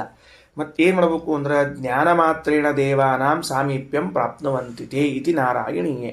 ಜ್ಞಾನ ಮಾತ್ರ, ಇದನ್ನು ತಿಳ್ಕೊಂಡ್ರೆ ಸಾಕಷ್ಟೇ. ಸಪ್ತಾನ್ನಗಳವ, ಪರಮಾತ್ಮ ಹಿಂಗೆ 7 ಅನ್ನಗಳನ್ನು ಮಾಡಿದ್ದಾನೆ ಅಂತ ಇಷ್ಟು ತಿಳ್ಕೊಂಡಿದ್ರೆ ಇದರಿಂದ ದೇವತೆಗಳ ಸಾಮೀಪ್ಯವನ್ನು ಪಡಿತಾನ ಅನ್ನೋ ಫಲವನ್ನು ಹೇಳಿ ಇಲ್ಲಿಗೆ ಆ ಖಂಡವನ್ನು ಮುಕ್ತಾಯ ಮಾಡಲಿಕ್ಕತ್ತಾರೆ.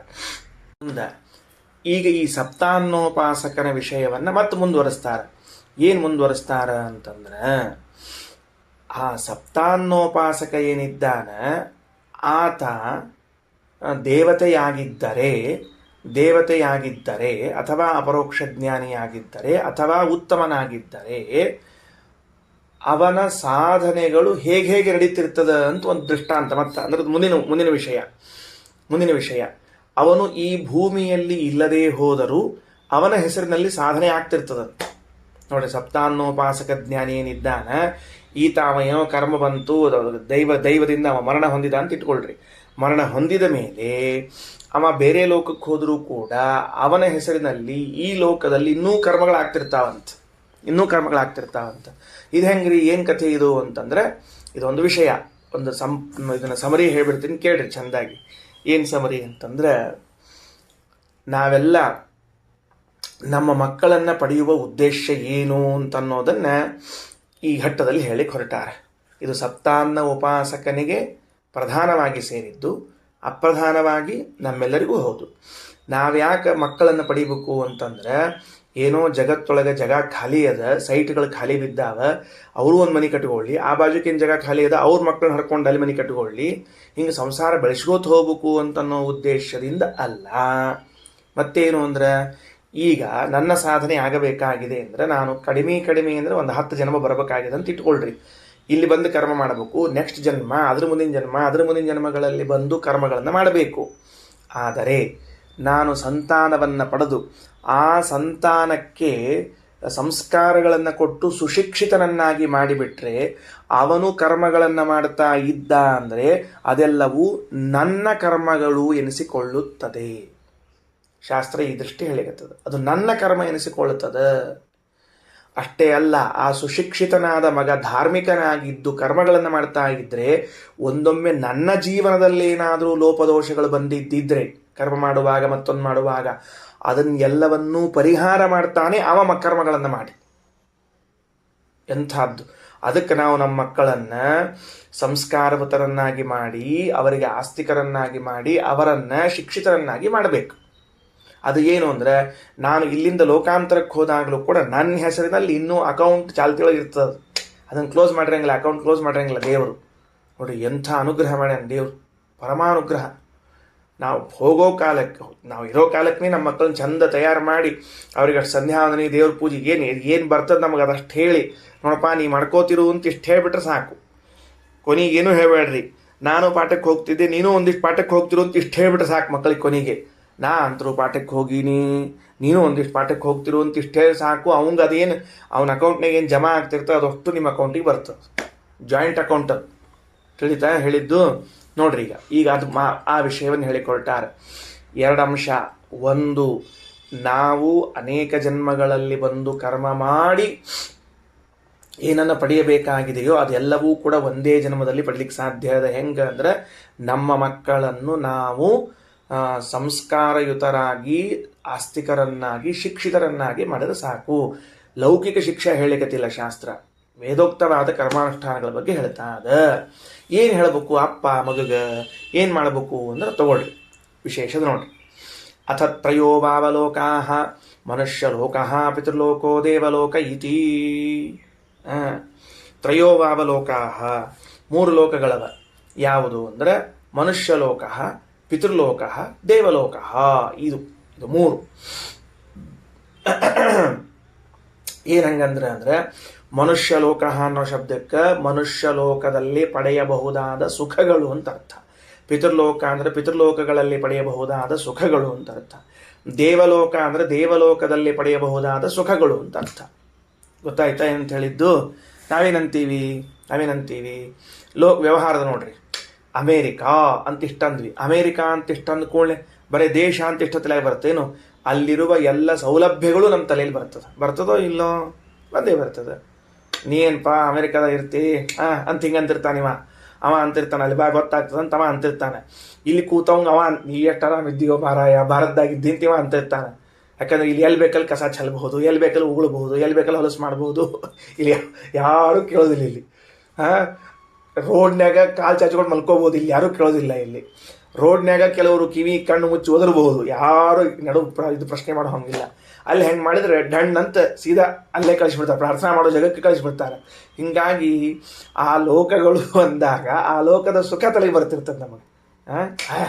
ನೀ ಏನು ಬಿಡ ಆ ಏರಿಯಾದಾಗ ಇದ್ದಿ ಅಂದ್ರೆ ಆ ಏರಿಯಾದಾಗ ಇದ್ದಿ ಅಂತ ನಾವು ಟ್ಯೂನ್ ಏನಿದೆ ನೋಡ್ರಿ, ಅದೇನು ತಿಳಿಸ್ತದೆ? ಅಲ್ಲಿಯ ಸುಖಗಳನ್ನು ತಿಳಿಸ್ತದೆ. ಹಂಗೆ ಮನುಷ್ಯಲೋಕ, ಪಿತೃಲೋಕ, ದೇವಲೋಕ 3 ಲೋಕಗಳು. ಆ 3 ಲೋಕಗಳು ಏನು ತಿಳಿಸ್ತಾವ ಅಂದ್ರೆ 3 ಲೋಕದ ಸುಖಗಳನ್ನು ತಿಳಿಸ್ತಾವ. ಸರಿ, ಅಂದರೆ ಈ ಸುಖ ಪ್ರಾಪ್ತಿಗಾಗಿ ಏನು ಮಾಡಬೇಕು ಅಂತ. ಸೋಯಂ ಮನುಷ್ಯಲೋಕ ಪುತ್ರೇಣೈವ ಜಯ್ಯೋ ನಾನೇನ ಕರ್ಮಣ.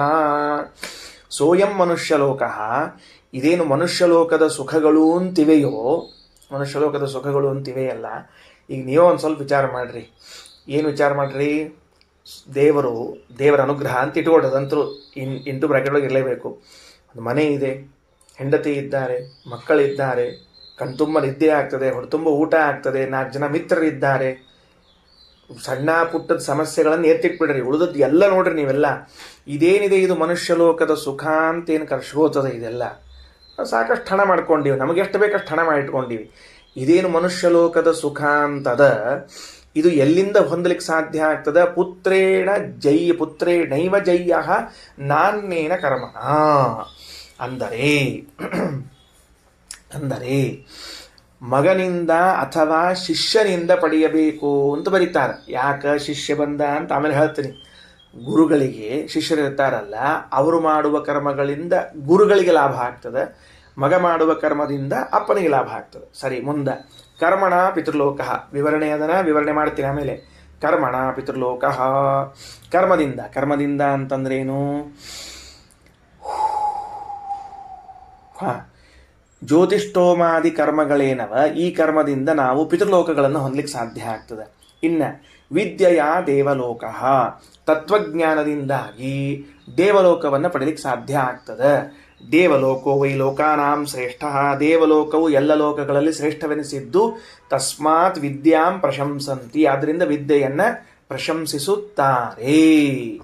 ಉಪನಿಷತ್ತಿನ ಶಬ್ದ ಅರ್ಥ ಮುಗಿತೀಗ. ಅಥ ತ್ರಯೋವಾವ ಲೋಕಾಃ, ಮೂರು ಲೋಕಗಳು. ಮನುಷ್ಯಲೋಕ ಪಿತೃಲೋಕ ದೇವಲೋಕ ಇತಿ, ಮನುಷ್ಯಲೋಕ ಪಿತೃಲೋಕ ದೇವಲೋಕವೆಂದು. ಇನ್ನೊಂದ್ಸಲ ಹೇಳಿಕತ್ತೀನಿ ಅದನ್ನ. ಸೋಯಂ ಮನುಷ್ಯಲೋಕ ಪುತ್ರೇಣೈವ ಜಯ್ಯ ನಾಣ್ಯೇನ ಕರ್ಮಣ. ಈ ಮನುಷ್ಯಲೋಕವನ್ನು ಅಂದರೆ ಮನುಷ್ಯಲೋಕದ ಸುಖವನ್ನು ಹೇಗೆ ಪಡೆಯಬೇಕು ಅಂತ ಕೇಳಿದರೆ ಮಗನಿಂದಲೇ ಪಡೆಯಬೇಕು. ನಾಣ್ಯೇನ ಕರ್ಮಣ, ಬೇರೆ ಕರ್ಮದಿಂದಲ್ಲ. ಇನ್ನು ಕರ್ಮಣ ಪಿತೃಲೋಕ, ಜ್ಯೋತಿಷ್ಠೋಮಾದಿ ಕರ್ಮಗಳಿಂದ ಪಿತೃಲೋಕವನ್ನು. ವಿದ್ಯೆಯ ದೇವಲೋಕ, ವಿದ್ಯೆಯಿಂದ ದೇವಲೋಕವನ್ನು. ದೇವಲೋಕ ಅಂತನ್ನೋದು ಲೋಕಾನಾಂ ಶ್ರೇಷ್ಠ, ಎಲ್ಲ ಲೋಕಗಳಲ್ಲಿ ಶ್ರೇಷ್ಠವೆನಿಸಿದೆ. ತಸ್ಮಾತ್ ದೇವಲೋಕವು ಶ್ರೇಷ್ಠವೆನಿಸಿದ್ದರಿಂದ ದೇವಲೋಕಕ್ಕೆ ಸಾಧನವಾದ ವಿದ್ಯೆ ಶ್ರೇಷ್ಠ ಅಂತ ಪ್ರಶಂಸೆಗೆ ಒಳಗಾಗಿದೆ. ಈಗ ನೆನಪಿಟ್ಟುಕೊಳ್ರಿ, ವಿದ್ಯಾ ಕರ್ಮ ಸುತ ಇತಿ. ಬಹಳ ಚಂದ್ರಿ ಇವೆಲ್ಲ ಮಾತುಗಳು. ಆ ದ್ರೌಪದೀ ದೇವಿಯನ್ನು ದುಶ್ಯಾಸನ ಎಳೆದು ತಂದು ಹಿಂಸಿಸುತ್ತಿರುವಾಗ ಭೀಮಸೇನ ದೇವರು ಈ ದ್ರೌಪದೀ ದೇವಿಯನ್ನ ಪಣಕ್ಕಿಟ್ಟ ಧರ್ಮರಾಜನಿಗೆ ಏನಾದರೂ ಶಿಕ್ಷೆ ಕೊಡಬೇಕಲ್ಲ ಅಂತ ಉದ್ಗಾರ ತೆಗಿತಾರೆ. ಅರ್ಜುನ ಅಂತಾನ, ಅಣ್ಣ ಅಣ್ಣ ಅಣ್ಣ ಅಂತಾನ. ಅಲ್ಲೋ ಹುಚ್ಚಪ್ಪ, ನಾವು ಜನ್ಮಾಂತರವನ್ನು ಹೊಂದಿದಾಗಲೂ ನಮ್ಮ ಜೊತೆಗೆ ಬರೋ ಮೂರು, ಬೇರೆ ಇನ್ಯಾವುದಲ್ಲ, ಮೂರು ಬರ್ತಾವೆ ನಮ್ಮ ಜೊತೆಗೆ. ವಿದ್ಯಾ ಕರ್ಮ ಸುತ ಇತಿ. ಯಾವ ಮೂರು ಬರ್ತಾವೆ ನಮ್ಮ ಜೊತೆಗೆ ಜನ್ಮಾಂತರವನ್ನು ಹೊಂದಿದಾಗಲೂ ಕೂಡ? ವಿದ್ಯಾ ಕರ್ಮ ಸುತ ಇತಿ. ವಿದ್ಯೆ ಜನ್ಮಾಂತರ ಹೊಂದಿದ್ರು ಬೆನ್ನತ್ತಿಕೊಂಡು ಬರ್ತದೆ. ನೋಡ್ರಿ, ಇವತ್ತು 3 ವರ್ಷಕ್ಕೆ 4 ವರ್ಷಕ್ಕೆಲ್ಲ ಏನು ಸಂಗೀತ ಎಲ್ಲಾದರೂ ಏನು ಹಾಡು ಹಾಡ್ತಿರ್ತಾರೋ ಎಲ್ಲಾದರೂ, ಅದೇನು ಈ 3 ವರ್ಷದಾಗ ಕಲ್ತಿದ್ದೇನೆ. 3 ವರ್ಷದಾಗ ಅಂಗಿ ಚೊಣ್ಣ ಹಾಕೊಳ್ಳಿ ಬರ್ತಿರ್ತದೆ ಆ ಹುಡುಗರಿಗೆ. ಅವೇನು ಕಲ್ತಿರ್ತಾವೆಲ್ಲರೂ 3 ವರ್ಷದಾಗ? ಕೂಡ್ಲಿಕ್ಕೆ ಬರ್ತಿರಂಗಿಲ್ಲ, ನಿಲ್ಕ್ಲಿಕ್ಕೆ ಬರ್ತಿರಂಗಿಲ್ಲ. ಹಾಡು ಏನೆಲ್ಲರೂ ಅದ್ಭುತ ಹಾಡ್ತಿರ್ತಾರೆ. ಯಾಕೆ? ಜನ್ಮಾಂತರದ ಸಾಧನ ವಿದ್ಯಾ. ಕೆಲವರು ಅದೇನು ಚಿತ್ರ ತೆಗಿತಿರ್ತಾರೆ ಬಾಬಾ 4-8 ವರ್ಷದಾಗ ಅಷ್ಟು ಅದ್ಭುತ ಚಿತ್ರ ತೆಗಿತಿರ್ತಾರೆ. ಹೆಂಗೆ ಬಂತು? ಜನ್ಮಾಂತರದ ಸಾಧನ. ಹಾಗಾದರೆ ವಿದ್ಯಾ ಎಂಬುದು ಜನ್ಮಾಂತರ ಕತ್ಕೊಂಡು ಬರ್ತದೆ. ನೆಕ್ಸ್ಟ್ ಕರ್ಮ, ನಾವು ಮಾಡಿರುವಂತಹ ಕರ್ಮಗಳು ಜನ್ಮಾಂತರಕ್ಕೆ ಬರ್ತದೆ. ಜನ್ಮಾಂತರ ಅಂದ್ರೆ ಏನು? ಇಲ್ಲಿಂದ ಹೋದ ಮೇಲೆ ಯಾವುದೇ ಲೋಕಕ್ಕೆ ಹೋದ್ರೂ ಅಲ್ಲಿ ನಮ್ಮ ಕರ್ಮ ಬೆನ್ನು ಹತ್ಕೊಂಡು ಬಂದಿರ್ತದ್ರಿ. ಅದು ಸುತಾಹ ಮಕ್ಕಳು. ನಾವು ಮುಂದಿನ ಜನ್ಮಕ್ಕೂ ಕೂಡ ಸಹಾಯಕರನ್ನು ಪಡ್ಕೊಳ್ಳಿಕ್ಕೆ ಯಾರನ್ನು ಪಡಿಬಹುದು? ಮಕ್ಕಳನ್ನು ಪಡಿಬಹುದು. ಏನು ಹಂಗಂದ್ರೆ, ನಾವೇನಿಲ್ಲಿ ಈ ಬಾರಿ ಮಕ್ಕಳನ್ನು ಪಡೆದಿರ್ತೀವಿ, ಅವರೇನಾದರೂ ಸತ್ಕರ್ಮಗಳನ್ನು ಮಾಡ್ತಾ ಇದ್ರೆ ಅದು ನನಗೆ ಜನ್ಮಾಂತರದಲ್ಲಿನ ಫಲಕ್ಕೆ ಕಾರಣವಾಗುತ್ತದೆ. ಬರೇ ಶ್ರಾದ್ದಾದಿಗಳೆಲ್ಲ, ಇಲ್ಲಿದ್ದಾಗ ಶ್ರಾದ್ದಾದಿಗಳನ್ನು ಮಾಡ್ತಾರೆ, ಅವ್ರಿಗೆ ಒಳ್ಳೇದಾಗ್ತದೆ ಅಂತಲ್ಲದು. ಇಲ್ಲಿದ್ದಾಗಲೂ ಮಾಡ್ತಿರ್ತಾರೆ. ಭಾರಿ ಆಶ್ಚರ್ಯ. ಹಿಂಗೆ ಅನ್ಕೊಳ್ಳೋಣ ಅಂತ. ಏನು ಅನ್ಕೊಳ್ಳೋಣ? ಈಗ ನಾನು ಇಲ್ಲಿ ಕರ್ಮ ಮಾಡ್ತಾ ಇದ್ದೇನೆ ಅಂತ ಇಟ್ಕೊಳ್ರಿ. ಯಾರ ತಂದೆ ಗತಿಸಿದ್ದಾರೆ, ಆ ಗತಿಸಿದ ತಂದೆ ಅಂತ ಇಟ್ಕೊಳ್ರಿ. ಆ ಗತಿಸಿದ ತಂದೆ ಎಲ್ಲೋ ಹುಟ್ಟಿದ್ದ ಅಂತ ಆದ್ರೆ ಆ ಮಗನೆನಿಸಿಕೊಂಡವನು ತಾನು ಇಲ್ಲಿ ಒಳ್ಳೆ ಸತ್ಕರ್ಮಗಳನ್ನು ಮಾಡ್ತಾ ಇದ್ರೆ ಅದರ ಫಲವನ್ನ ಅವನು ಉಣ್ತಾನೆ. ಯಾಕೆ? ಇಲ್ಲಿ ಒಂದು ರೂಪದಿಂದ ಇದ್ದ ಕರ್ಮ ಮಾಡ್ತಿರ್ತಾನಂತ. ಮುಂದಿನ ಪಾಠದ ಬರ್ತದೆಲ್ಲ. ಒಂದು ರೂಪದಲ್ಲಿ ಇದ್ದ ಕರ್ಮ ಮಾಡ್ತಿರ್ತಾನೆ. ಒಂದು ರೂಪದಲ್ಲಿದ್ದ ಕರ್ಮ ಮಾಡ್ತಾ ಇದ್ದುದರಿಂದ ಇದರ ಫಲವನ್ನ ಇನ್ನೊಂದು ರೂಪದಲ್ಲಿ ಉಣ್ತಿರ್ತಾನೆ. ಅದಕ್ಕೆ ಹೇಳಿದ್ದಲ್ಲ, ಮಾಡಿದ್ದುಣ್ಣೋ ಮಹಾರಾಯ ಅಂತ ತಿಳ್ಕೊಂಡು ಏನು ಮಾಡಿ ಅದು ಉಣ್ಲಿಕತಿ ಅಂತ ತಿಳ್ಕೊಂಡು ಹೇಳಿದ್ದದೇ ಕಾರಣ. ಹಿಂಗೆಲ್ಲ ಶಾಸ್ತ್ರದಲ್ಲಿ ಜನ್ಮಾಂತರದ ರಹಸ್ಯಗಳನ್ನು ಬಿಚ್ಚಿಟ್ಟಾರೆ. ನೋಡ್ಕೊಡ್ರಿ. ಅದಕ್ಕೆ ಸೋಯಂ ಮನುಷ್ಯಲೋಕ ಪುತ್ರೇಣೈವ ಜಯ್ಯ. ಅದರಿಂದ ಮನುಷ್ಯಲೋಕ ಅನ್ನೋದು ಪುತ್ರನಿಂದಲೇ ಹೊಂದಲ್ಪಡುವಂತಹದ್ದು. ಮನುಷ್ಯಲೋಕದ ಸುಖಗಳು ನಾವು ಪಡೀಲಿಕ್ಕೆ ಸಾಧ್ಯವಾಗುವುದು ನಮ್ಮ ಮಕ್ಕಳಿಂದ. ಎಂಥ ಮಕ್ಕಳಿಂದ ಅಂದು ಮುಂದೆ ಅವ ಮಗಗೆ ಉಪದೇಶ ಮಾಡ್ಲಿಕ್ಕೆ ಹೇಳ್ತಾರೆ, ಅವಾಗ ಗೊತ್ತಾಗ್ತದೆ. ಮತ್ತು ನೋಡಂತ. ಶ್ರೀಕೃಷ್ಣಾರ್ಪಣಮಸ್ತು.